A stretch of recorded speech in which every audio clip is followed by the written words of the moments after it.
দর্শক মণ্ডলী, আসসালামু আলাইকুম। কেমন আছেন সবাই?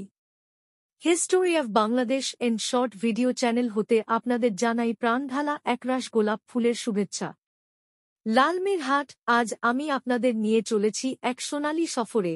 তিস্তার ঢেউ যখন আলতো করে খেলে যায় গ্রামের বুক বেয়ে, তখন সেখানে জেগে ওঠে লালমিরহাট।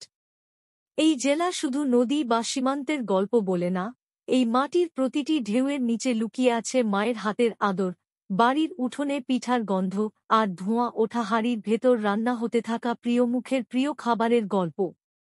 এক লালমিরহাট সদর। গল্পের শুরু সিদলের ঘ্রাণে। গ্রামের কোনো এক দুপুর, উঠোনের এক পাশে বসে মা পাটিসাপটা বানাচ্ছেন, আর ঘরে ভেসে আসছে সিদল ভর্তার ঘ্রাণ। এই সিদল ভর্তা, যা শুঁটকি, মানকচুর ডাঁটা আর কাঁচা মরিচের মিশেলে তৈরি, তা যেন এক লুকানো স্মৃতি যা শুধু স্বাদ নয়, চোখেও জল আনে। সঙ্গে খাওয়া হচ্ছে পান্তা ভাত, কাঁসার থালায় দেওয়া। পাশে ধনেপাতা ভর্তা, আর একটা আলু ভর্তা, যেখানে মায়ের হাতের সরিষার তেল আর একটু আদুরে ছোঁয়া মিশে আছে।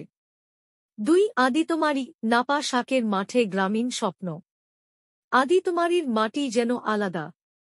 এখানে জন্মে এক ধরনের শাক, নাপা শাক, যা দিয়ে রান্না করা হয় সাদামাটা কিন্তু অতুলনীয় স্বাদের তরকারি।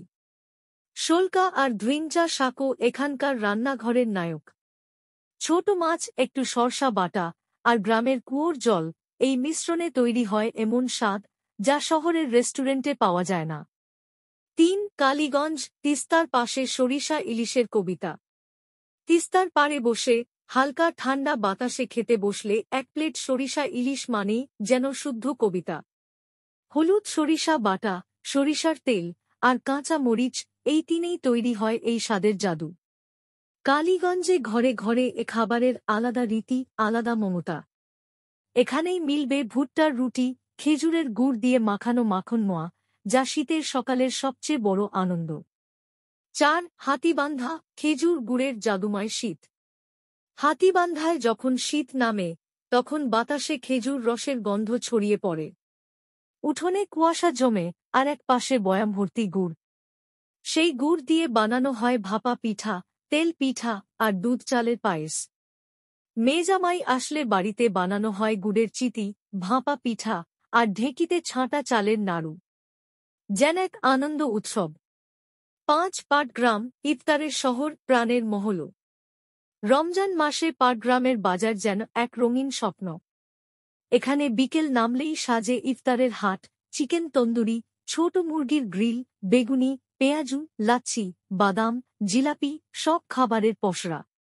সবচেয়ে বড় ব্যাপার, এসব খাবারে থাকে ঘরের স্বাদ, ভালোবাসার ছোঁয়া। এই লালমিরহাট খাবারে শুধু স্বাদ নয়, হৃদয়ের স্পর্শ। এই জেলার খাবারগুলো যেন কেবল পেট ভরানোর আয়োজন নয়, বরং হৃদয়ের গভীরে ছুঁয়ে যাওয়ার মতো কিছু। একটা পিঠা মানে মায়ের মুখ, এক প্লেট ভর্তা মানে বাবার খাটুনির ঘ্রাণ, একটা ইলিশ ভুনা মানেই বৃষ্টির দিনে বেড়ানোর স্মৃতি, আর এক চুমুক খেজুর রস মানেই শীতের সকালে রোদ পোহানোর সুখ। দ্বিতীয় পর্বে আমরা চেষ্টা করব লালমিরহাট জেলার আরও কিছু ঐতিহ্যবাহী খাবারের তথ্য নিয়ে হাজির হবার। ততক্ষণ সবাই ভালো থাকবেন। এই চ্যানেলের মাধ্যমে আপনার জেলার ঐতিহ্যের কথা সবাইকে প্রকাশ করবেন। বন্ধুরা, সাবস্ক্রাইব করতে ভুলবেন না। ধন্যবাদ।